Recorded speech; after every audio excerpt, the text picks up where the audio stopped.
Ladies and gentlemen, please welcome Concordia's Nicholas Logothetis and His Excellency Santiago Peña, President of the Republic of Paraguay. Nick.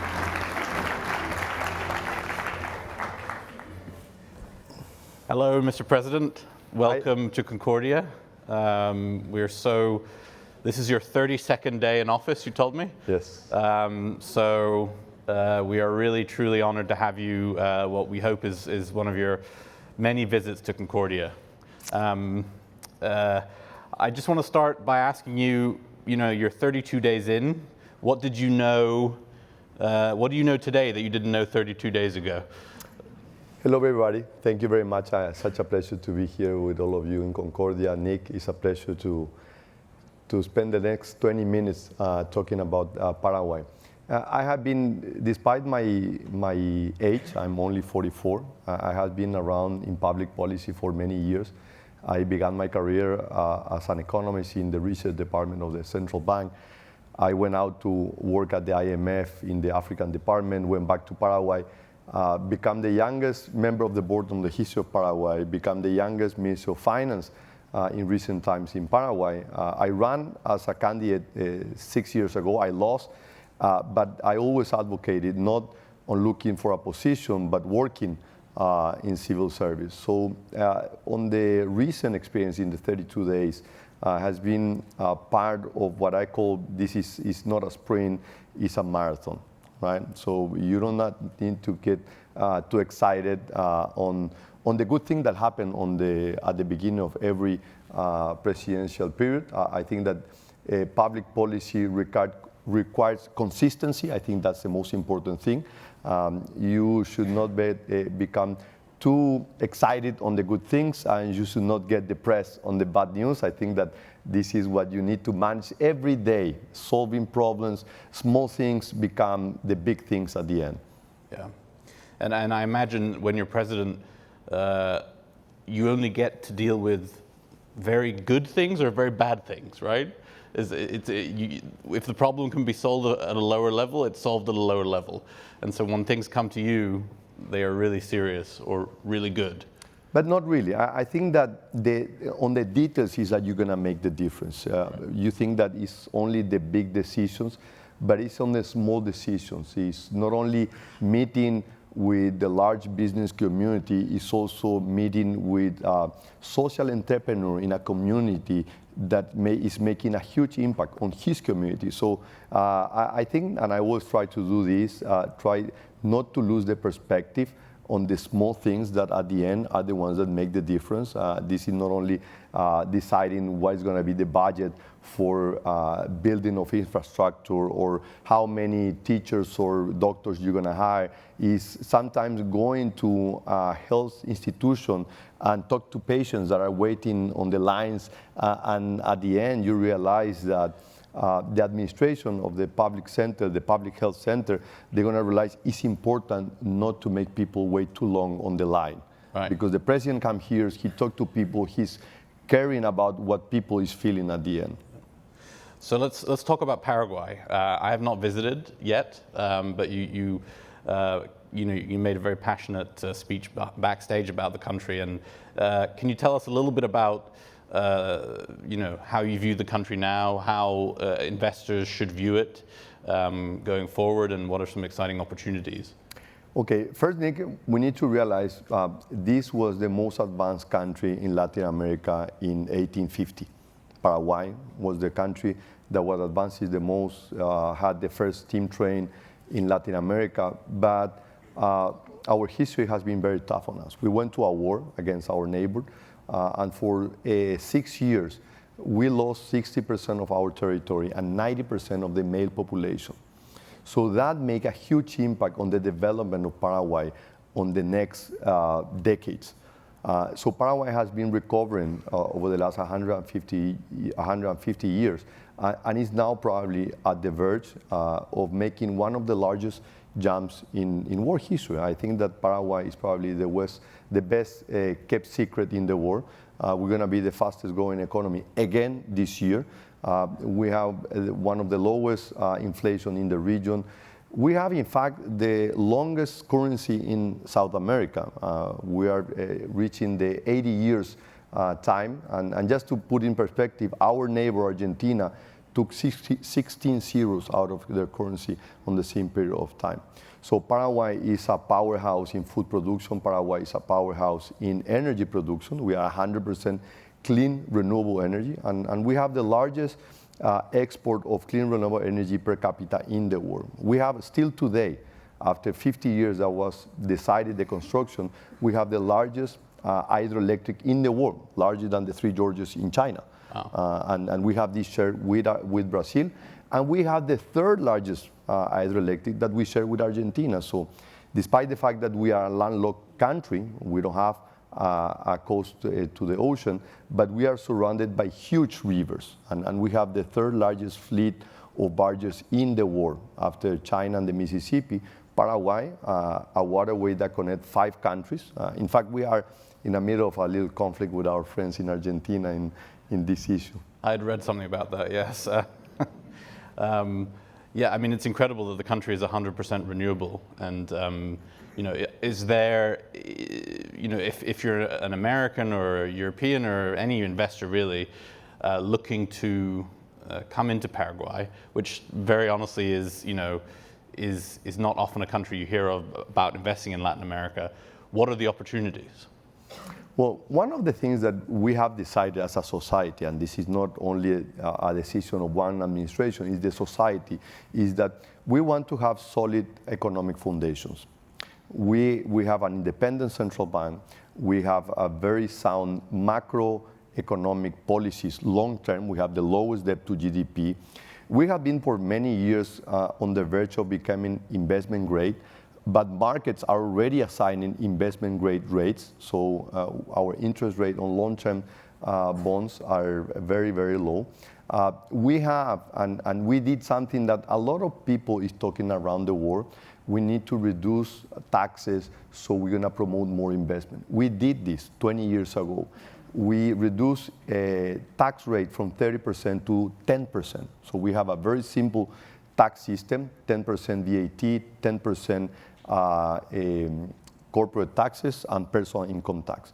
And it's very simple, and this has allowed the economy to expand over a long period of time, and the resources are allowing us to invest more in the areas that we think are the priority: human capital, education, and health. Well, the trick on all this is what Laffer said to the economists. If you move to the left of the curve, you're going to collect more taxes, and we did that. Our collection of taxes has been increasing, and this has allowed us for the private sector to grow. The economy in Paraguay is dominated by the private sector. We have a relatively small public sector, which is more and more concentrated on the areas that the public sector needs to concentrate. And it's not the fabrication or the production of goods, that is the production of delivery of services, health, education, and security. So if you think one of the areas where you might think about investing in Paraguay, I would say all the transition to clean energy is something that is a must for Paraguay. Again, we are producing, we have abundance clean renewable energy, so we can use it now in Paraguay instead of selling this to our 2 partners, which are Brazil and Argentina. In fact, our industrial production is very linked to the Brazilian production system. So I think all that is related to clean renewable energy, clean hydrogen, this is something that is happening already in Paraguay. Biofuel also, Paraguay is one of the largest producers of grains, soy particularly, and soy is not only used to feed and create protein, but also to create fuel. So I think in this energy transition, Paraguay is going to be one of the big names in the world. Is tourism a part of the economy? Is it? Tourism, Paraguay for many years has been an island surrounded by land. This is how a very famous writer used to describe Paraguay, because we were isolated from the region. It's no surprise that you said, I never went to Paraguay. This is typically what we heard from many people. And Paraguayans were not used to go out. I mean, Paraguay was 10 years ago the last country in South America to become a regular issuer in the international bond market. People didn't know about Paraguay. So I think that tourism is something that is also going to grow. We have 44% of the entire country, and this is a country that is larger than Germany. When you look at the map, it looks very small, but it's huge. It looks small because it's compared to Brazil, which is a continent, and also Brazil is a very large country. But Paraguay is larger than Germany. We have 40 million hectares. Almost half of the entire territory is forest. So the biodiversity that Paraguay offers for this type of tourism and the sizing is just amazing. Asunción, which is the capital of Paraguay, will become 500 years old. It was founded almost 500 years ago, and is known as the mother of all cities. And one of the projects that we are working under my administration is to make the capital the greener capital in the world. And we're going to connect current parks and have 1,000 hectares of parks in the middle of the city. This will be the largest combination of parks in the world in the middle of a capital. Yeah. So I think this is something that also is going to call a lot of attention. Good. I want to switch gears a little bit to ask about something, the foreign relations of Paraguay. And one of the key sort of, let's say, notable facts about that is that Paraguay maintains relations with Taiwan and not the People's Republic of China. And one of, off the top of my head, I don't know, 5, 6, 7 countries around the world who have made that choice. Can you tell us why? And is that difficult? They are currently, the easiest question is not difficult. It's very easy for those that we understand what are the type of relations that we want to have. There are 12 countries in the world that maintain relations with Taiwan. By far, Paraguay is the largest country in the world that maintains that relation. We have maintained that relation for the last 66 years, and under my administration, there is no reason even to discuss our relation with Taiwan. And the reason is not nostalgia. This is not the past and the history. This is the future. Where Paraguay stands today, an economy that is advancing very fast to moving from an economy dominated by the production of agricultural product and energy, but advancing very fast to industrial economy. We think that the experience of Taiwan, similar to the experience of Israel or South Korea, relatively small countries next to large countries, is much better than thinking only selling raw materials to China. And it's very obvious. I mean, China has a huge industrial capacity. They produce a lot of, they manufacture a lot of products at very low prices. So if we were to think only on having relations with China, we're going to be selling only raw materials. And we want to do probably the harder way, but the right way, that we allow Paraguay to connect not only with the 1.2 billion consumers in China, but with the 10 billion consumers that will be around the corner in 2050, that are looking for food, that are looking for water, that are looking for clean, renewable energy, and all the things in where Paraguay is a rich country. Right. Okay. Got it. Turning to, as you know, Concordia focuses a lot on public-private partnerships. That's how the organization was started 13 years ago, to help governments and business and nonprofits be more efficient in their, in their interactions. And we do that through events like this, publicly, through private events. Do you view public-private partnerships as an important part of your strategy for your government? And are there any notable examples that you can share? Sure. I said that one of the advantages that Paraguay has built as a society is the private and public engagement, the discussion, this conversation. If we're able to agree that maintaining sound economic policies is good for the country, that having an independent central bank that maintain low inflation, and this is a public good. This is not only good for bankers or people who wants to work on financial inclusion. This is good for the most vulnerable, because inflation, we know, is the most unfair tax that we can deliver. So those are agreements that we were built on this public and private dialogue. We have materialized this also in the participation of the private sector in the construction of public infrastructure, highways. In 2013, we approved one of the most advanced laws in PPPs. And the good advantage, or the advantage of Paraguay is that because we are running behind, we're running behind not because we did it wrong and we have a crash or a financial crisis. It's just the matter of what happened on the history of Paraguay and that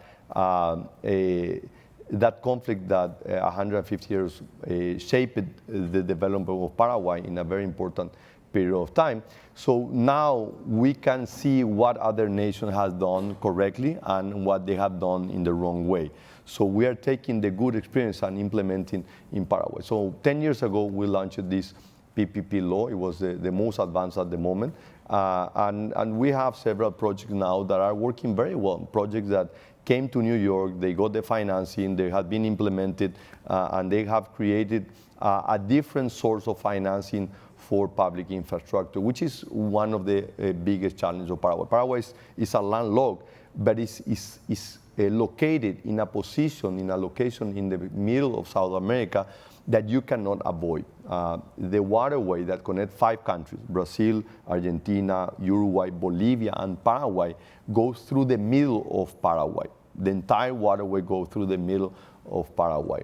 Then we have the land transportation, the land transportation that make Paraguay the shortest way to connect the Pacific to the Atlantic. We are building a Biotic Highway that will connect the ports of Sao Paulo to the ports of Chile. And this is the shortest way. You cannot go other way around. What kind of highway?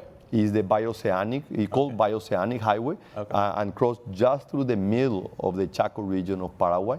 So there is no other way. This is the only way that if you want to cross from the Pacific to Atlantic, you have to go through there. So those are the things that in a way are giving Paraguay a very good platform. But again, it's not only education. I think that the potential of Paraguay, and we Paraguayans need to understand the potential that the country have.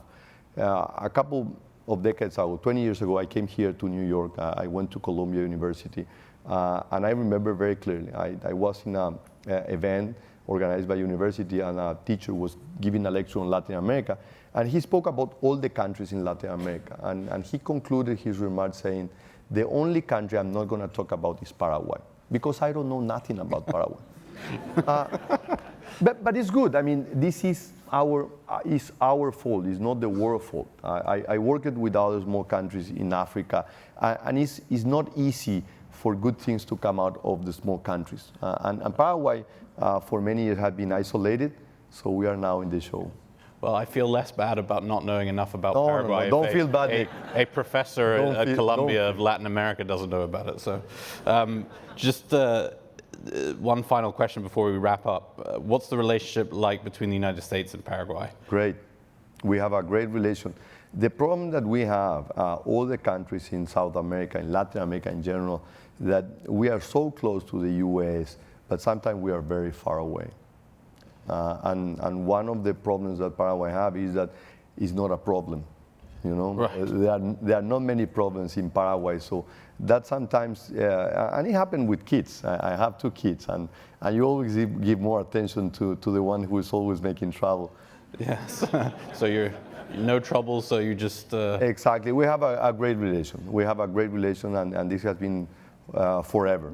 We are a good friend, and our relation with Taiwan is a testimony of we want to build long-term relations. We are not looking only to see what is the balance of payment, what do I sell you, what do I produce for you. No, we are looking for long-term relations. We have the longest dictatorship in South America, 35 years.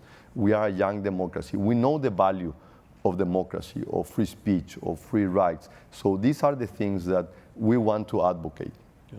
Well, I think you certainly have a room full of very curious people here now. And now they are not feeling bad because they didn't know nothing about Paraguay. And many more thousands on watching us live. So again, Mr. President, it's an honor to have you here. We wish you luck in your term. If Concordia can do anything to help at any time, please let us know. And we wish you best of luck in your first UNGA week.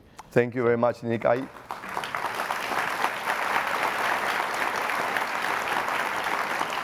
I thank Concordia for giving me this opportunity. I really look forward to engage with Concordia in the next couple of years. I hope that this event also called your attention. Go to Paraguay. There's so much to see, more than I can tell you in a 20-minute conversation. And definitely, I look forward to see you in Asunción. Thank you. Thank you very much. Thank you, Nick.